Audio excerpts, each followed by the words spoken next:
ഈ ചിലർക്ക് ഈ കോമ്പലൊക്കെ നന്നായി മേളിൽ കയറിയിരിക്കുന്ന പ്രശ്നം ഉണ്ടാവില്ല. അതൊക്കെ മിക്കവാറും ഡോക്ടറെ അടുത്ത് തരുമ്പോൾ കമ്പി ഇട്ട് താക്കാന്നല്ലേ പറയാറ്, അതിനെ പൊസിഷനിലേക്ക് എത്തിക്കാന്നാണല്ലോ പറയാറ്. അതൊക്കെ അലൈനേഴ്സ് വെച്ച് നമുക്ക് ചെയ്യാൻ പറ്റുമായിരിക്കും. എൻ്റെ ആദ്യത്തെ ഈ ഡൗട്ട് ചോദിച്ച 3 പേര് ഡൗട്ട് ഉണ്ടായിരുന്നു. ബ്രേസസ് അല്ലേ പറ്റുള്ളൂ, അലൈനർ പറ്റില്ല എന്ന് പറഞ്ഞതിൽ ആദ്യത്തെ കേസ് അതായിരുന്നു.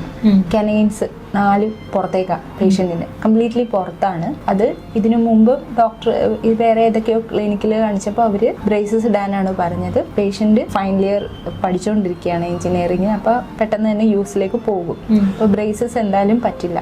അപ്പോൾ വേറെ എന്താ ഓപ്ഷൻ ഉണ്ടോ എന്ന് ചോദിച്ചിട്ടാണ് വന്നത്. അപ്പോഴാണ് ഞാൻ അലൈനറിനെ കുറിച്ച് പറഞ്ഞത്. അപ്പോഴും കനൈൻ എന്ന് പറയുന്നത് ഭയങ്കര സ്ട്രോങ് ടൂത്താണ്, അതൊരിക്കലും ഈ ട്രേ വെച്ചിട്ട് നീക്കാൻ പറ്റില്ല, അതുകൊണ്ട് ഇത് വർക്ക് ആവില്ല എന്നായിരുന്നു ഈ പേഷ്യന്റിന്റെ കൺസേൺ. ഇപ്പം ഓൾമോസ്റ്റ് 1 ഇയർ ആയി. ഇനിയും ഒരു 4 ട്രേസ് കൂടെ ബാലൻസ് ഉണ്ട് ഈ പേഷ്യന്റിന്. പക്ഷെ എന്നെ റിവ്യൂവിന് വന്നതായിരുന്നു. നല്ല റിസൾട്ടാണ്. പേഷ്യന്റ് ഹാപ്പി, ഞാൻ ഹാപ്പി.